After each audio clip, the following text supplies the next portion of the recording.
Well, Marino was on it. Elway was not in that game. A higher stakes here. Jim, two men linked by history. Guys, you know so well, John Elway, Dan Marino. When you play against a friend like this, do you relish it, or does it make you a little touchy? No, you relish it. You get very excited. I get a chance to talk to these guys many times over. And I asked them, two of the greatest quarterbacks, you know, what's the biggest part of your game? I mean, as a quarterback, you would love to have a part of another quarterback's game. We shall see.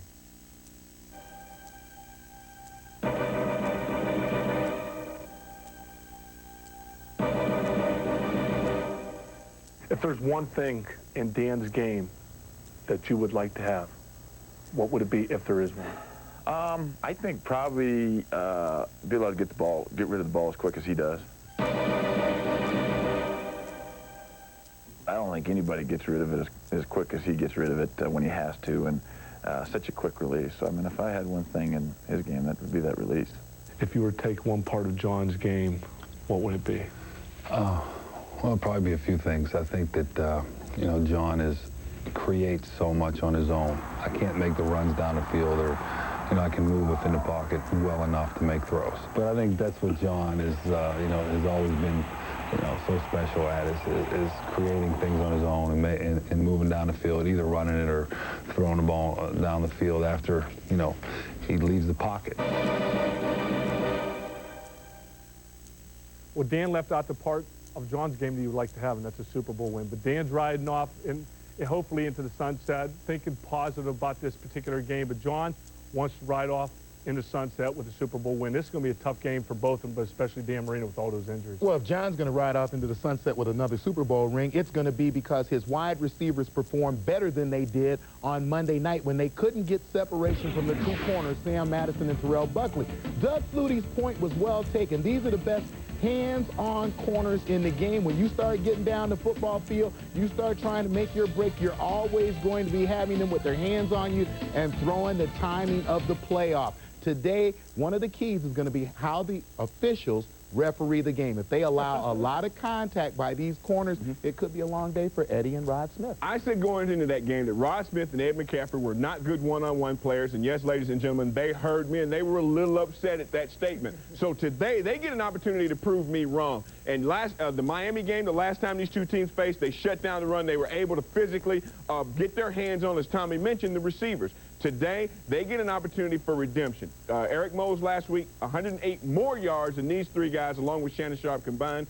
They have their work cut out for them, but they are equally ready for the challenge. I'm looking at Miami's defense. In that game, they played an 8-man front a lot, which is why Marino had such success throwing the ball. They couldn't run at all.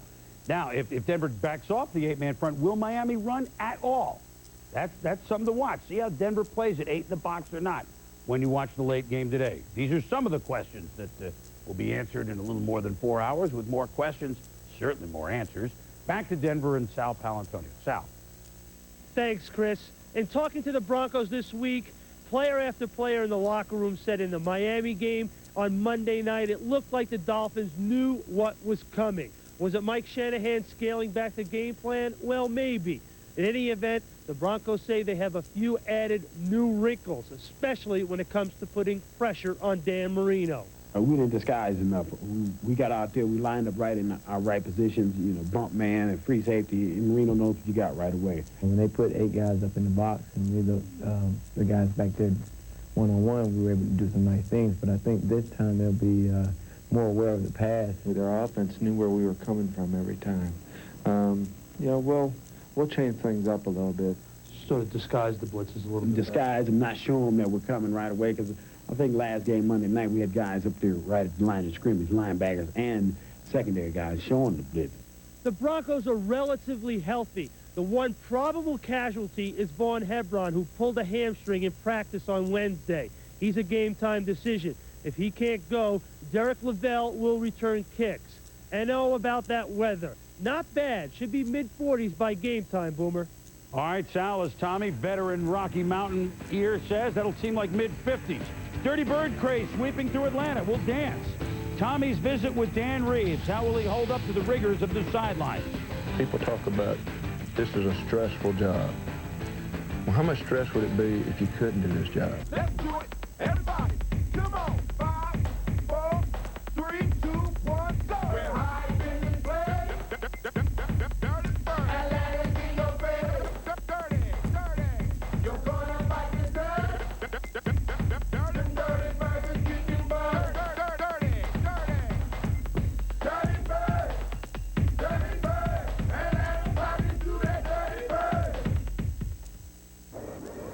Well, they're all doing the Dirty Bird groove here in Atlanta.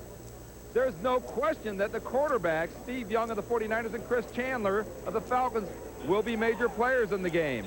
But there's also no question that the game could be decided on the ground, where the Falcons' Jamal Anderson and the 49ers' Garrison Hurst will stage a pretty fierce duel as the NFC's top 2 rushers. Stopping Anderson, for sure, is priority number 1 for the 49ers. You can't stop them. You can only contain them. I'm sure you heard that before. His great running ability really sets up their pass, obviously. And, that's where the run comes in. We have to really control that. If we get a situation where they can run the ball and throw the ball effectively, it's going to be tough for us. Running backs, you always kind of look at the other back across the field. You always want to end up played a little bit better than he did, and your team winning. Doing a good job blocking for Garrison, and Garrison is really running hard. I mean, he's really hitting the holes very fast, very aggressive. They look pretty good running the ball. But at the same time, they're playing against a team who ranked number 2 in the NFL against the rush. So I think it should be a pretty good matchup. There are plenty of interesting matchups in this game, including the Falcons' left tackle, Bob Whitfield, their best offensive lineman, against 49ers defensive end Charles Haley, who had a pretty good week of practice after signing just a week ago. In fact, the 49ers are counting on Haley to play more than the 31 snaps he got against the Packers, and they want him to put a few licks on Chris Chandler, who has a little bit of soreness in that lower back injury that he suffered against the Dolphins in the final game of the regular season. Boomer? All right, Mortimer, thank you. Enjoy the game. That should be a great game. Tommy, Dan Reeves, and what an emotional scene that'll be today. Yes. Today, and tomorrow, Bill Parcells does it too. They join Chuck Knox as the only coaches to ever take 3 different teams to the playoffs. So this just in, they know what they're doing. Now, Dan, as you know better than me, leaves no stone unturned. That's why there's so many unsung heroes. The little names on his team sometimes contribute as much as the big guys. Well, I played for Dan Reeves for 6 years, and the first thing you learn about Dan and his football team is that he puts everything into winning. And as we found out a little bit less than a month ago, maybe he put a little bit too much into winning. Why is it important for you this weekend to be on the sideline? Because that's where I belong. See, Chandler was once thought of as nothing more than a journeyman quarterback, but now he's leading a different kind of journey, a Falcons trip possibly to the Super Bowl. Susie Culver has a story of one tough quarterback who's been banged around and bounced around. For years, the label stuck. Chris Chandler, the not-so-strong silent type. Chris Chandler is hurt. His resume riddled with injuries. But maybe this riddle has been solved. Chandler has started 22 of the last 24 games for the Falcons. The turning point, Chris, was against the Saints down in New Orleans. He twisted his ankle, and it seemed like it was very bad. And he came in the next series, and he threw the touchdown pass that put the game away. And right then, I think he realized that he can play with pain. And we realized that, hey, this guy's tough. Tough also describes the long journey that began back in 1988. Indianapolis, my rookie year and second year. I got traded to Tampa for a couple seasons there. Phoenix after that, when they were still called the Phoenix Cardinals. Went to the Rams for a year, to Houston, and then came here. And here, Chandler has been transformed from vagabond quarterback to vaunted passer. I think he's arrived. This is his team. Dan Reeves, you know, has said, Chris is our guy, this is our guy, this is his team. They signed him to a one-year deal. He's our quarterback now and for the future. And I think that's all he needed. He just needed someone to believe in him and to give him a team. And he doesn't have to look over his shoulder anymore. You can go out there like reckless abandon, do your thing, and know that you're the guy. I don't think he had that security, knowing that he was the guy. To get a chance here and have Dan believe in me, and I think the front office believe in me 100%, has been all the difference in the world. Now with confidence soaring, his skills, polished 6 years earlier by former Cardinals assistant Jerry Rome, are shining. What's the difference between Chris Chandler before Jerry Rome and after Jerry Rome? Well, that's pretty easy. Before Jerry Rome, he didn't know how to play football, and after Jerry Rome, he really learned how to read defenses. He learned how to play the position of quarterback. He's also matured as a person. I've read stuff that said you were standoffish, that you're a different guy, and guys on this team can't believe that. I think I tend to be a little shy, and I think that gets confused with standoffish, and I think that the guys on this team, Eugene Robinson and Ray Buchanan, and a lot of the guys are so funny that they've kind of, I think, changed my personality to a certain extent and brought more of what's been inside of me out. There's no question that I kind of take part in all the locker room games now. A football family to complement his own.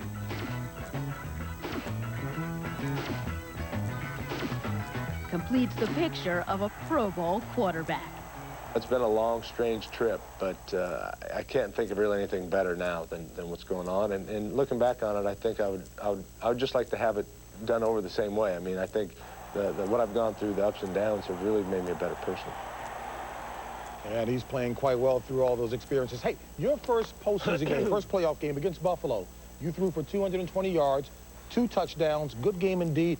Can Chandler have the same kind of success at home like you did? He can. He can. Did I say that? Did I say that? But yes, I've been hanging around you too long. I'm so sorry. He can't have that same kind of success, JB.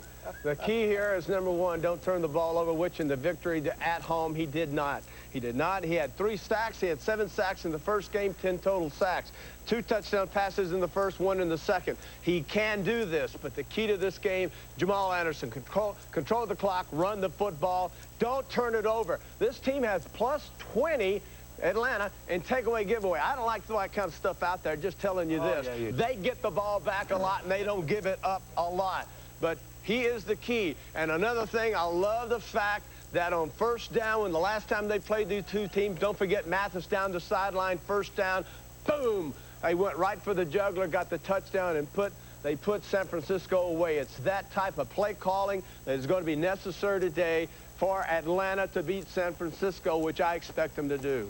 All right, Jerry Rice has always killed the Atlanta Falcons, but I was shocked to learn this week that the Falcons are going to put Ray Buchanan, who's their best cornerback, on Jerry Rice. Rice has done very little over the past couple of weeks. I thought it would be Terrell Owens, but Terrell Owens has a wonderful opportunity in this game to come up the star again.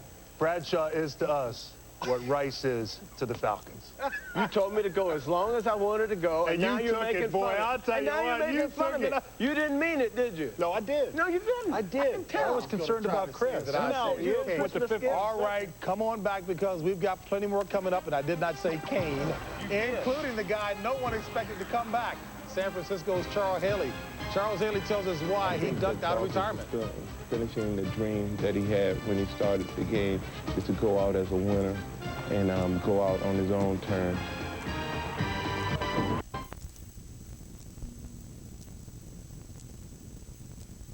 Anderson. Jamal set the NFL record for most carries in a season as he led the NFC in rushing. As we welcome you back inside of Studio 2A to this Fox NFL Playoff Special. You know, Haley's comet comes around just once every 76 years. And I guess another Haley, Charles Haley, comes around once every 2 years. After being retired since the '96 season, Haley shot back last week, and like the comet, he lit up Green Bay with a ferocious pass rush. Pam Oliver is in Atlanta for more on San Francisco's returning star. And hello, Pam. Hey, JB. I think Charles Haley was beginning to think that football was a thing of the past, especially after he tried and failed to catch on with the 49ers back in September. But a funny thing happened as Charles was sitting on his couch, no doubt counting his 5 Super Bowl rings. His old team called, and before you knew it, Charles was back in the fold, though minus the acrimony. Then they get a little extra bonus today. Now, it may not be a big thing, but I think it's going to be a pretty little thing, and that's having Charles Haley back.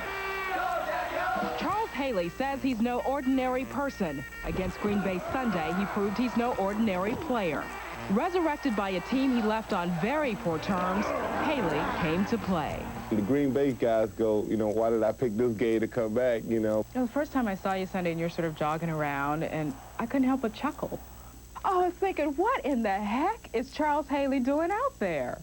I think that if, you know, the 49ers, you know, showed me love by bringing me out here when they know that, you know, in the past that maybe things have been said or done that was indifferent. Welcome back.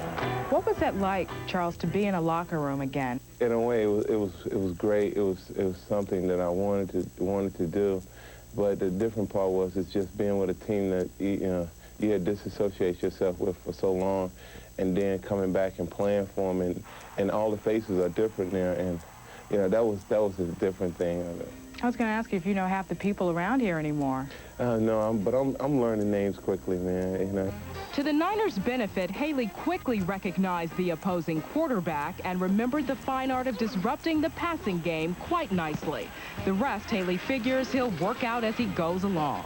I'm not the X factor. I'm not the reason why they're going to win these Super Bowls. They're going to win because of the team they already have in place. You know, if I can do little things to help these guys, spell these guys, and plus use my athletic ability to better the team, then that's what I'm going to do. Were you physically ready for this? Physically, honestly? no. Physically, no. But mentally, yes. And you know, when you're an athlete, man, the physical part is not the things that separate a good athlete from a great athlete. It's the mental part. Haley's mind may be on football, but his heart and his hopes remain focused on his 4-year-old daughter, Brianna, who's in the fight of her life against leukemia. Oh, Daddy. She's in remission right now, and she just finished the worst part of her therapy. And then we had a child, too. And so we're hoping that my baby girl, Madison, would match Brianna. So, you know, all these prayers are up in the air, but, you know, I think God is going to make things happen. Desperation made football heaven for Charles Haley again. He was desperate for the game, and the 49ers were desperate for a body on the defensive line. Two purposes were served, and hard feelings, if any, were set aside. I believe that if people deal with Charles Haley one-on-one as a human being, as a person, they realize that he's a good person, and you know, I've grown a lot too. You know, I've grown. I can fit into a system, man, and just, you know, blend in, but yet be the kind of athlete that I want to be.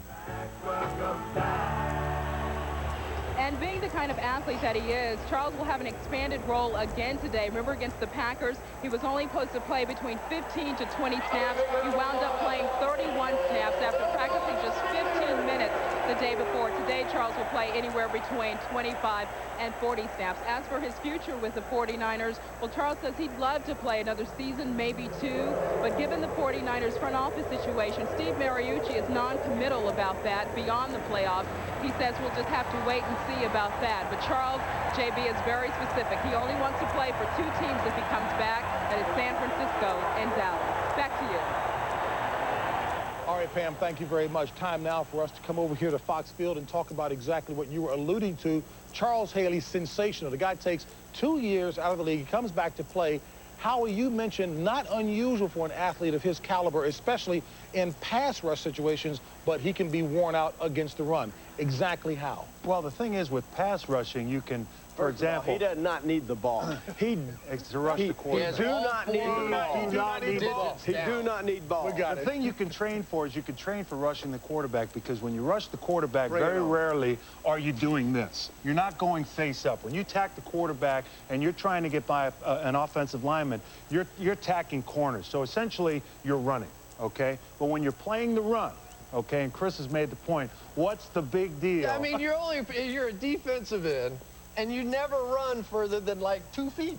How can you get tired doing that? Because anyone that's wrestled in their life, anything like that, you've got a 320-pound guy. Now granted, you got to get up a little bit here. I can't. Come on, lean on me. Lean on me a little bit, okay, you're catching a 320-pound guy. You're skating down the line with a 320-pound guy, and you've got to throw him out of the way and make a play. You do that 20 or 30 That's more exhausting than rushing the passer. Yeah, it is for me. Absolutely. Really? Definitely, because you're catching 320 pounds on a continual basis, and you've got to throw him around. That's what wears the legs down, and it'll be interesting to see how he handles that after the short rest and a long trip this week. Here's the difference. Let me tell you what. When I'm pass setting, the first thing we were taught, hit, recoil. Right. He's got a gap now to come and make his moves. And I'm attacking half Exactly. man. But if I'm blocking Howie, I'm in the Howie, and now we're fighting. It's mass against mass, and mass will wear you out. But you wouldn't know anything. Did you ever block anybody? I blocked your butt. 700 years of playing football, You're the only. did you ever block anybody? Will you let me finish? You're the only wide receiver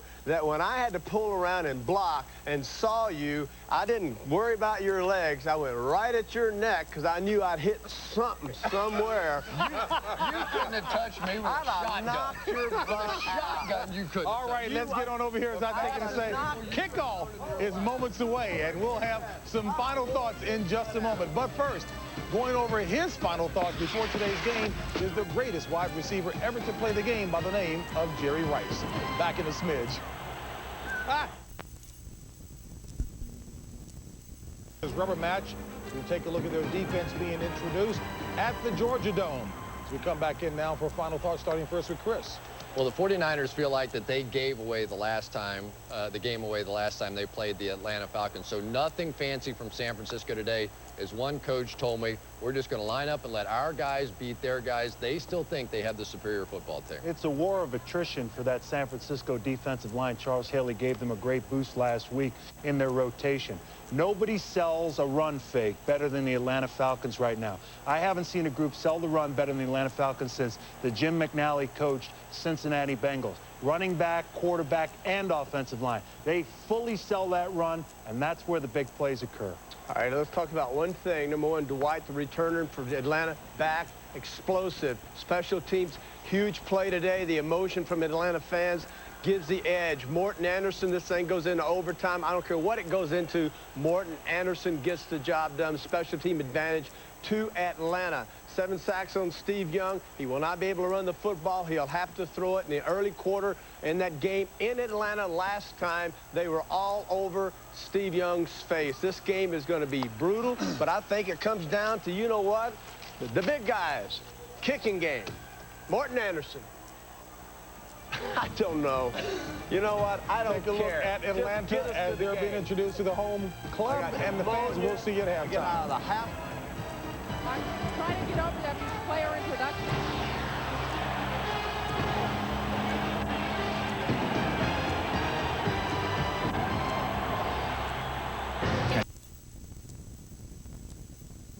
History has produced some classic moments. Looking to throw, and he throws into the end zone. Touchdown! Back to throw, Montana. Steps up, throws. Touchdown! Last week, a new chapter was written. Young almost falls down. Throws to the end zone. Owens! Owens! Owens! Owens! The Falcons' legacy is a work in progress. A team record 14 wins this season sets the stage, and a victory today would send the Falcons soaring to never before reached heights, the NFC Championship game.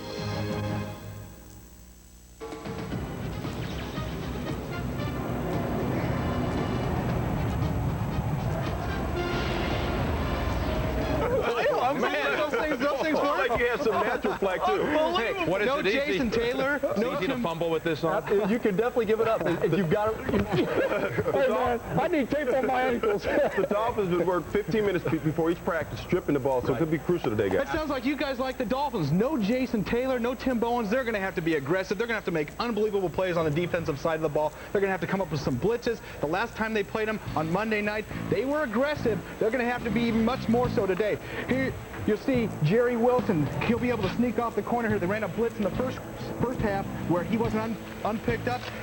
Terrell Davis actually going to step up, block him here, but this time they bring Zach Thomas around. He gets uncontested lane right to John Elway. They are going to have to do this, the Dolphins, all day to even be able to stay in the game. I know Shannon Sharp said they're 10 to 14 points better.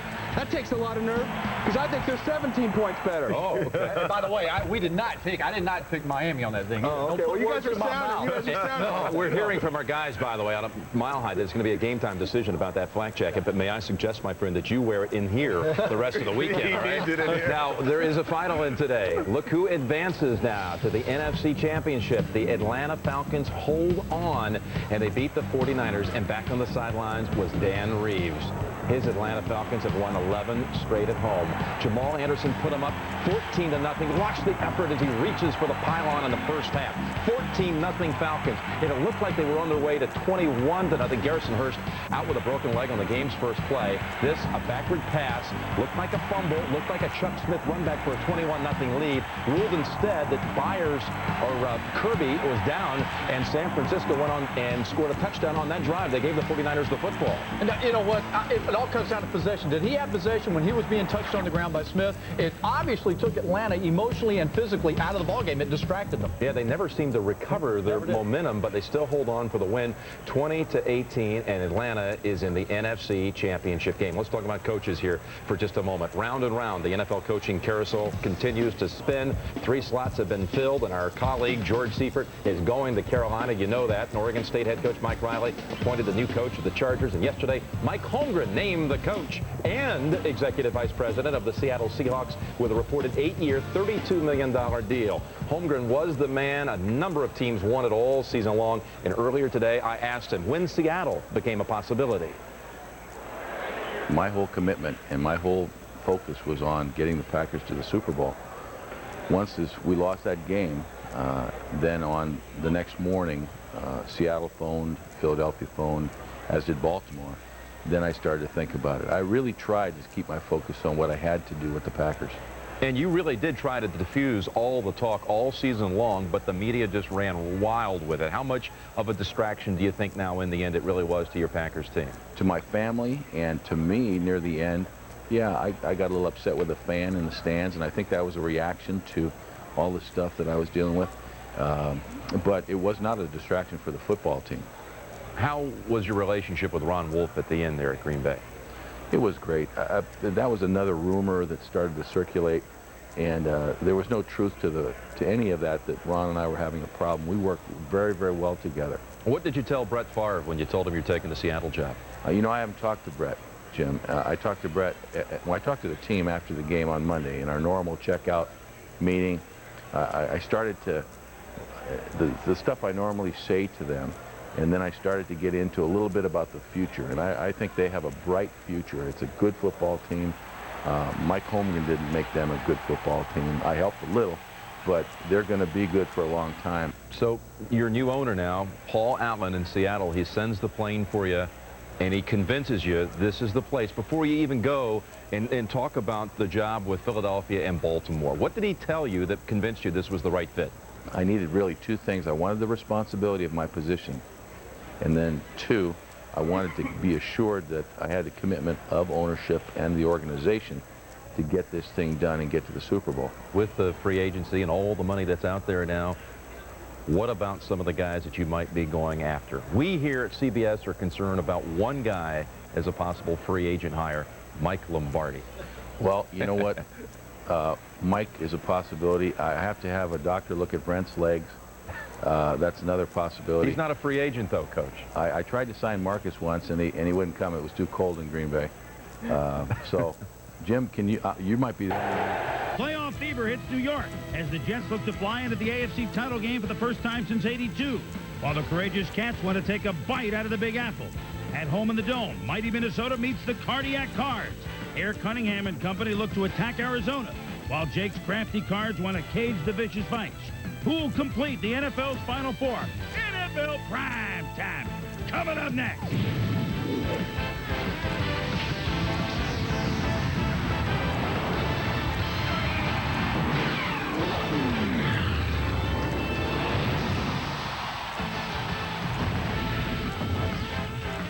Hello once again, everybody, and welcome to NFL Primetime. I'm Chris Berman along with Tom Jackson, and we noted going into this round of 8 that the 4 home teams 31-1 during the regular season. They held serve yesterday, but it's tough, especially going into a team that's gotten a bye and beating them on their home field. And I think we knew that if the visiting teams were going to have success, they would not turn the ball over today. Well, they had to play perfect games, and could Jacksonville and could Arizona play perfect games? That's why we do the show.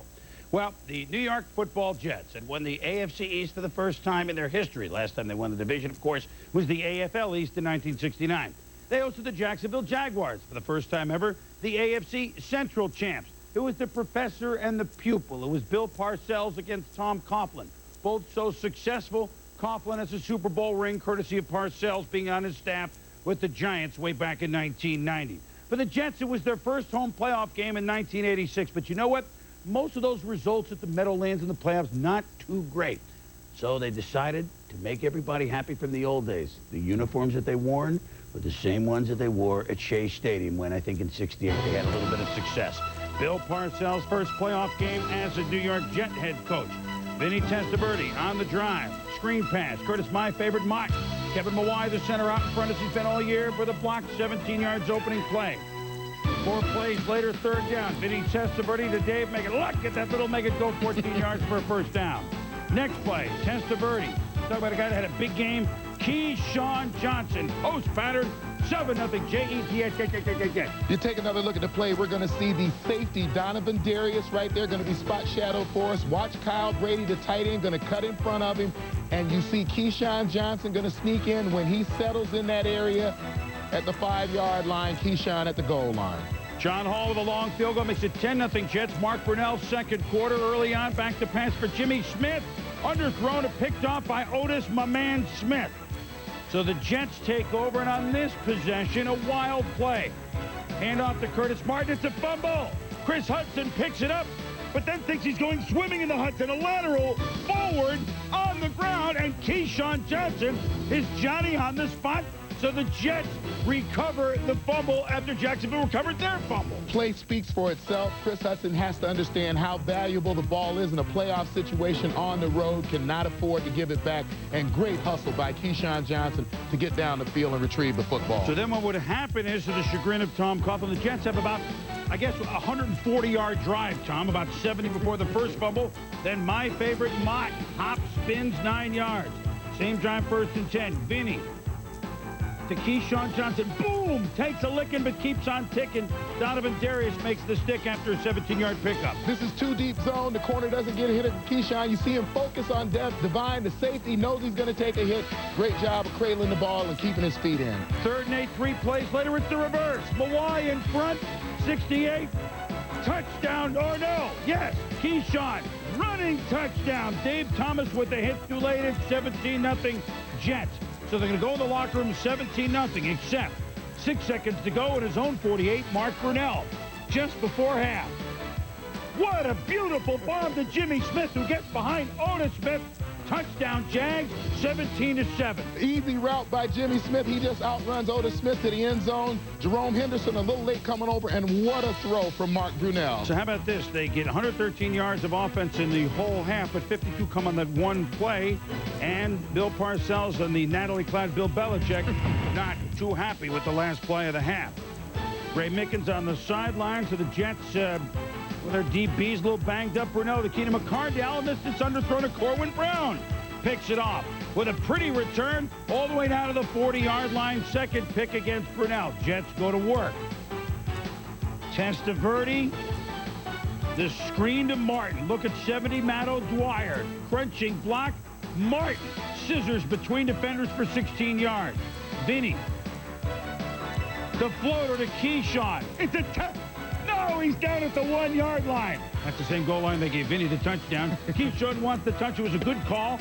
Next play, 1st and goal. He was down just before he was in. Vinny runs to the corner and kick save and a beauty. But no, the ball is not inside the cone. So 2 plays later, the Jets on 3rd down finally get the touch. Curtis Martin.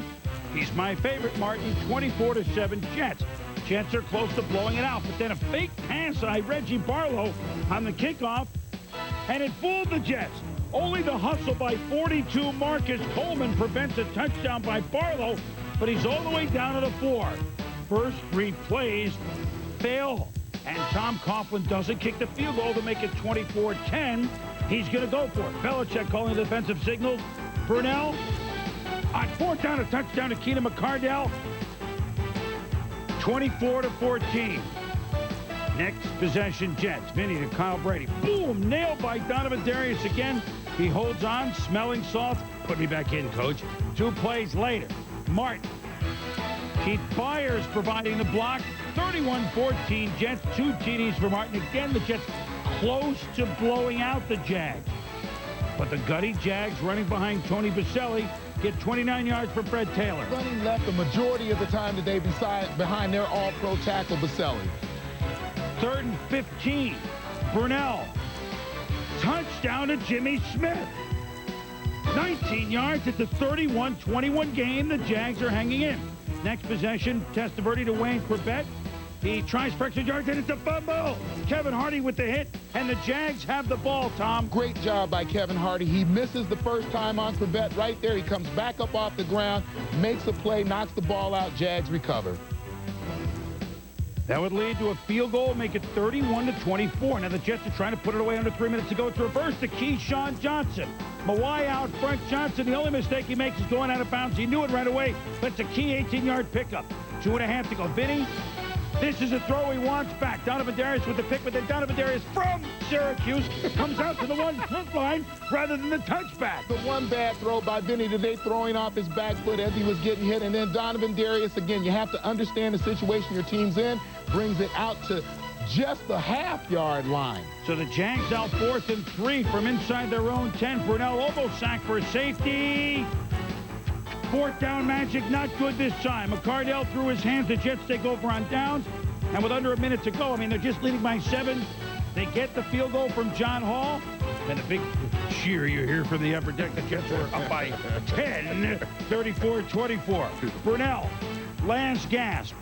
And the Jets have the hands people on defense. Look who's there for the pick. Are you kidding me? Keyshawn Johnson. See Johnny on the spot today or what? Two friends hug at midfield, Parcells and Coughlin, like a ticker tape parade in New York. The Jets going to the AFC Championship game. A team that 2 years ago was 1-15, now one step away from the Super Bowl. 34-24. Vinny, 24 of 36 for 284.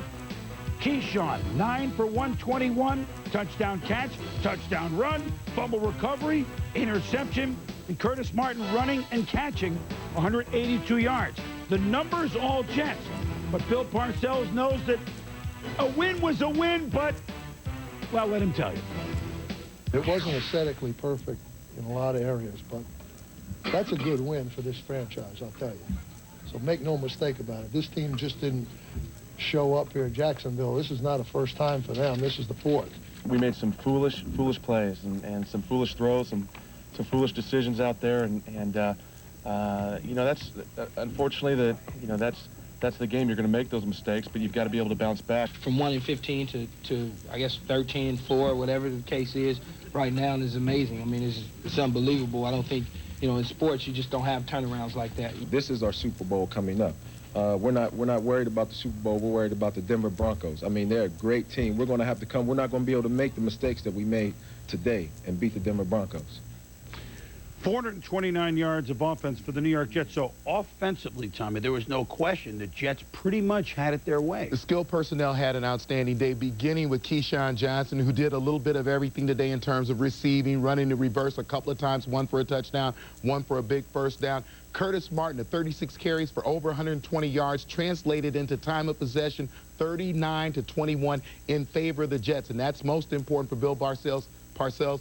Vinny Testaverde, an outstanding day, except for the interception at the end of the game. When you look at the Jacksonville Jaguars, an unusual game for a disciplined Tom Coughlin ball club. The fumble recovery, lateraling the ball back, the interception by Darius at the end of the game, where he gives that ball back basically to his offense on the half-a-yard line so that they have 99 yards to go to try to put points on the board. You cannot do that in the other team plays. And then Mark Brunell, who played pretty well today, just didn't have the mobility that he needed to do the job that he needed to do. 3 TDs and 3 picks. It's unusual for him. You know, give Jacksonville credit, Tommy. They scored a touchdown in the last play of the half. They scored a touchdown on 3rd and 15. They scored a touchdown on 4th down. And Bill, I think in what we heard from him, he knows that his team had a chance to slam the door a few times, and it didn't. And that'll bother him. But he's not too bothered that he's still playing football going into the championship weekend. Big win for the Jets franchise. First championship game since '82 when they lost at Miami. Well, the Jets, we told you, offensively had pretty much the numbers their way. In almost all offensive numbers, it was almost 2-1 a Jets advantage. In first downs, it was actually more than 2-1. Total yards, time of possession. But the gutty Jags hung in until the Jets won it by 10. Inside the Numbers is brought to you by Visa, the preferred card of the NFL. It's everywhere you want to be. When we return, the highest scoring team in NFL history. NFC Divisional playoff game. On one hand, 15-1 Minnesota, undefeated at home, winning games by about 24 points a contest in their dome. Set a new NFL record this year with 556 points scored. Arizona, 7 of their 9 regular season wins by a mere 3 points or less. Last week, their first playoff win in 51 years. Could Arizona come into Minnesota and win? It was truly a battle of David against Goliath. But Arizona went undaunted. What do they have to lose? They win 1 every 51 years. Now we're going to win 2 in 2 weeks, they feel. Vikings' first possession would it be Moss against Aeneas Williams? No, they started running the ball. Robert Smith, 12 yards up the middle, and David Palmer became a feature player early. Yeah, and you see Randall Cunningham lined up at the top of your screen. He's going to be doing his job of blocking up at the top of the screen. A lot of different looks shown by this team the first 15 plays of the game. Cunningham then on 2nd and 10 on the opening drive, a little play action, a little spin, and a toss to Smith, who's down to the 3. 2nd and goal then from the 1. Old Viking fans remember outdoors, 44 was Chuck Foreman. Indoors, it's Leroy Horde. 7-0 Vikes, a drive of over 7 minutes to open the game. 3 and out for Arizona. Next Vikings drive, 1st and goal from the 8. Play action, Cunningham to Randy Moss, picked off by Aeneas Williams, who was such a star last week against Dallas. He's got a convoy, and Aeneas is going to go up to midfield. And Tom, Aeneas is as smart as they come at this position. Great job of reading by Aeneas Williams. You saw him take that glance in the backfield, cut off the route by Randy Moss to make that pick. That's a great job of knowing where you are on the field. The Cardinals trying to take advantage early 2nd quarter after the pick, and Jake Plummer going for the downs, but he went way downtown, and Robert Griffith, one of his 2 picks, and he's going to return it to the 38-yard line. Vikings ball next play after the miscue. Cunningham looking for Randy Moss. Now, these are the Vikings that we expected to see. And Moss makes the catch of 45 yards against Aeneas. And 3rd and 8 from the 15, Cunningham. Indoors, you don't need to wear gloves. You need to wear a Glover. Andrew Glover, touchdown, 14-0 Minnesota. Yeah, Andrew Glover here going to run the route on J.J. McCleskey, and you can see does a great job of beating him with the swim move over the top and a great throw by Randall. So Jake Plummer back to pass, pump fake, and right in the hands of Griffith. His 2nd pick, and the Vikings, boy, they learned to turn it immediately. They don't just happy with an interception. They always look to return it all the way. He's out of bounds at the 16. They get a field goal, 17-0. Cards driving, Mario Bates. 1st and goal, nothing. 2nd and goal, Plummer, stop. False start, Cards. 3rd and goal, Plummer. Chris Gedney can't hold on. 4th and goal, they got to get in. Plummer. Who's open? No one. Rob Moore, make it happen. You can't make that happen. But flag on the play, roughing the passer called on Dwayne Rudd. And the replays, it's a close call, but... Well, the quarterback running to the sideline. Dwayne Rudd comes in. You see him look like he tries to pull up with his arms right there. Momentum carried him right into Jake Plummer. Want to protect the quarterbacks, Tommy, so they get another shot. 5th and goal. Larry self-centers in motion. Mario Bates, a touchdown. 5 plays for the 1. It's 5th effort, and they get in 17-7 now. Robert Smith with under 3 minutes to go first half. Oh, he looks so good sometimes. Up the middle for 27 yards. Vikings running on the nickel defense of the Cards. 2nd and 9 up at the 16-yard line. Half minute to go. Cunningham chased out of the pocket. Finds Horde. Horde dives over the cone. It's called a touchdown. Weren't sure first. Good call, though, Tom. A great effort by Leroy Horde to get the ball on the pylon before his knees was down, and a great call by the official because not a one of us watching it could tell when we looked at it in live action. 24-7 Minnesota at the half, the route many expected. 3rd quarter, 3rd down, Plummer. How does he escape? He dumps it to Rob Moore. He's a magician. Moore, all the way down to the 7th. 4th and goal. Boy, I tell you what, when they get to the 1, I mean, it's always exciting. It took 5 plays once. There's 4th and goal. Touchdown, Mario Bates. 24-14, Vince Tobin's team hanging around. Next drive, Minnesota. The pitch back from Robert Smith. Chris Carter is open. Down to the 3. They only get a field goal. Good job of the Cards holding him to 3, so it's 27-14. They're still within shouting distance. But then Jake Plummer can't hold on to the ball. A flag. Plays over. Lomas Brown pops a Viking. Larry centers, slaps Anthony Bass. Not a good scene. Flags and lost ball. Minnesota in business. Arizona loses poise. Cunningham.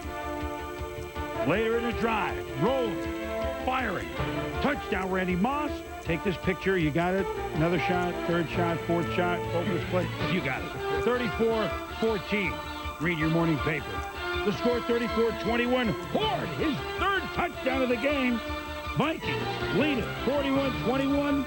That's the final. Dennis Green and owner Red McCombs. They're 16-1 this year.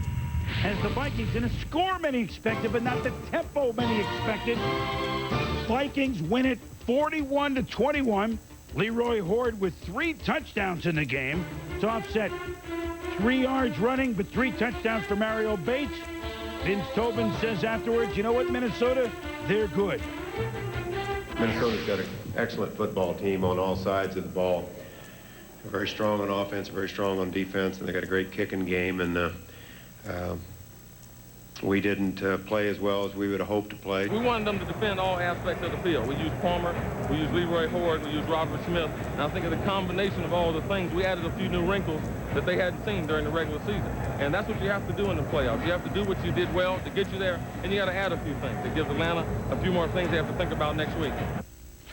Well, look, they won 41-21, so who are we to say? It just looked like a curious start for the Vikings. At times, they lacked the usual gusto. We are not surprised by the final score, but I think that certainly they would have liked to have played the game with more enthusiasm. But as Chris Carter said, I think they tried a lot of new things, especially early on in the game, to force their opponent, the Atlanta Falcons, to have to think and design a lot of different schemes against this offense. But next week, certainly, they will have to play a better game, I think, in terms of their standard offense and in terms of their run defense.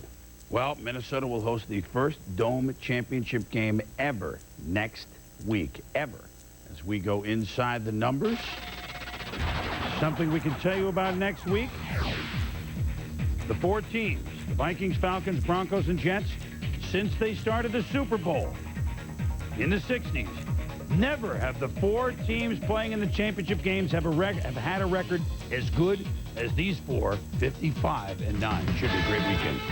When we return, game balls. Would it be my favorite Martin? Would it be your favorite Viking? We'll be back. Today's brought to you by 10-10-321. Dial it and save 50% on calls over 10 minutes. My game ball goes to Keyshawn Johnson. Hard to play a more complete game than he had. Almost had 2 receiving touchdowns, did have 1 rushing, had an interception, had a fumble recovery, and my game ball. Mine goes to the Minnesota offensive line. They played with enthusiasm, 188 team rushing yards, 1 sack allowed. An outstanding day for this unit. We'll be back.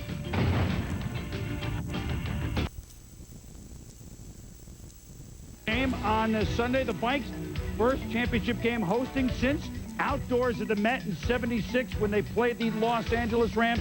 Falcons have never been this far. AFC game is the 4 o'clock Eastern kickoff. Jets at Denver. Bill Parcells, first coach to take 3 different teams to the title game. The Broncos' first hosting of a title game in the 90s. Well, these teams are now 9-0 at home. These teams that are hosting the title games, can any of the road teams come in and win it? Well, I think they can. Great matchup of coaches and what we're going to see in terms of strategy. The winners over the course of the last 8 games are plus 17, and I give you 3 categories to watch as you watch next weekend. It is running attempts, rushing yards, and fewest turnovers. Those 3 categories, 8-0 through the playoffs so far. Championship games. Parcells 3-0, Reeves 3-1, Shanahan 1-0, Denny's first. They've done this before. They know what they're doing. It's going to be a great weekend of football for Tom Jackson. I'm Chris Berman. Thanks for watching Primetime.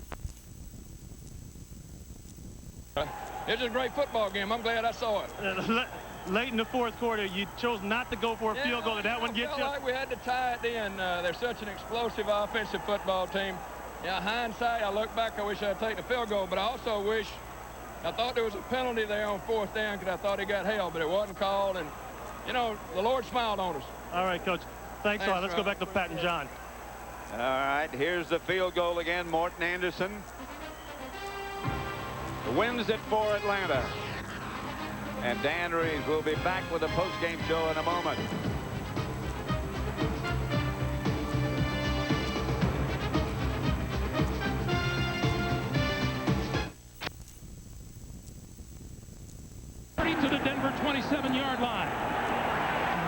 Well, that's a good read by Vinny Testaverde. The 5 wide receivers, the Broncos, they do it themselves. So that you know this defense has seen it, but the weakness of it is down the middle. Look at Wayne Corbett, nobody around him, makes the catch, and the win so far. Vinny Testaverde has thrown the ball perfectly, spinning the ball. And right now, let's go down to JB. All right, Pat, thank you very much. And from a fan and viewer standpoint, absolutely sensational. The script could not have been written any better. A game and result befitting the 2 best teams in the NFC. And Atlanta completes the season undefeated in dome play, traveling to the Super Bowl for the first time in franchise history. Let's take you over to the award presentation and Terry Bradshaw. All right, James Brown, thank you very much. I'm pleased to be here with the president of the National Football League, Neil Austrian, who will present the George S. Hallis Trophy for the winner of the National Football Conference to the owner of the Atlanta Falcons, Taylor Smith. Neil? Terry, first of all, I'd like to thank the Minnesota Vikings and their fans for a truly great season here in the NFL. They were terrific opponents today, and it was one of the great games we've ever seen. Taylor, I know your dad's up there. I know he's looking down on us today. He's got to be awful proud. For the first time in the franchise history, the Falcons are going to the Super Bowl. And it gives me great pleasure on behalf of the 14 other clubs in the NFC to give you the George Hallis Trophy, your champions of the NFC Conference. Congratulations. Thank you, Neil. Hold it up high. Taylor, this is the 34th year of the Atlanta Falcons. What does it feel like? What would you like to say to your dad after 33 years? He's no longer with you, but he's got to be looking down above saying, boy, this is just unbelievable. Well, Terry, I'll tell you one thing. I really feel like that he's with us. And, you know, since the day that he's died, I think this team has won 22 out of 26 games. And I think he's kind of willing our way to, you know, to all the way to the Super Bowl, baby. Congratulations. Thank you very much. Coach Reeves, can I have a word with you? You bet. Congratulations. Well, thanks. And let me say, first of all, you know, I feel badly. The Vikings had an opportunity. They had a chance to win it.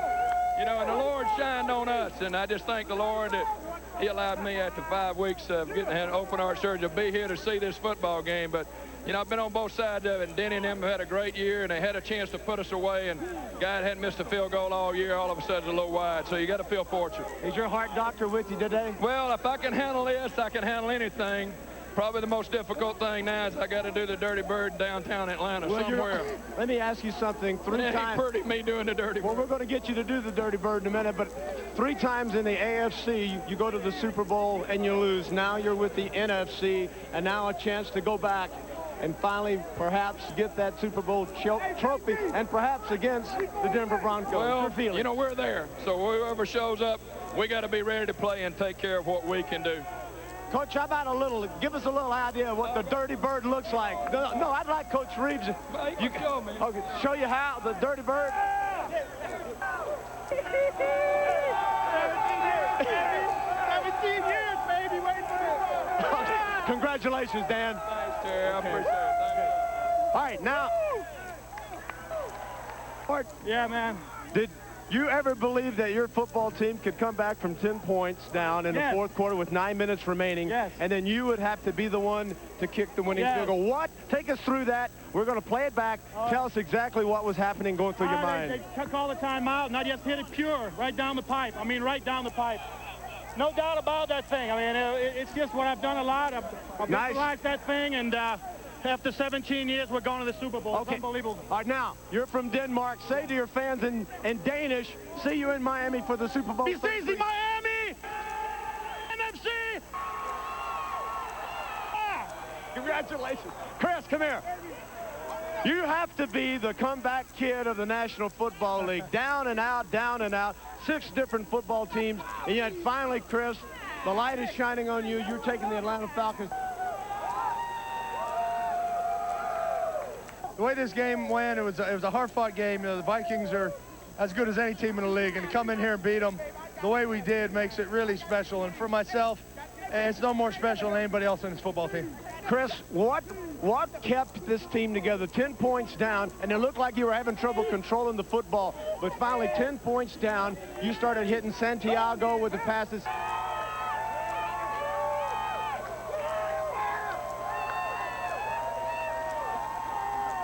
Not 0-5, and this team really stuck together in the bad times, and I think it's really helped us when the times got good. Is we never give up, and it's a group of guys that's going to fight you to the end, and that's what we did today. Okay, good. We'll be right back.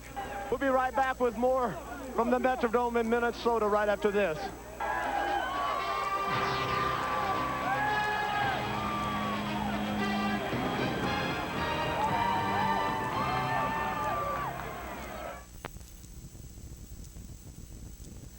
Coming up on SportsCenter, Pavel Bure's got a new team. We have top 25 college hoop highlights, but first, the NFL's Final Four. And they get down to 2. We all know it's too late for alterations. Some old-timers decided long ago that the Giants and Colts in 1958 was and always will be the greatest game ever. So then the latter-day football followers are left to marvel over really, really good games, which brings us to the NFC title game played Sunday. John Madden said it made his hands sweat. A bit later, it would make other men cry. Very contentious result. Vander Holyfield and Art Shell, no plans for that fight yet. Coin flip would be no joke a bit later in this game. First quarter, Vikings moving the football down 7-zip at Randall Cunningham to Randy Moss right on time. Moss kept his feet in, tied at 7. Moss 9 straight games with a touchdown. Falcons down 10-7. Chris Chandler, O.J. Santiago, share. And he did. Robert Griffith coming up with recovery.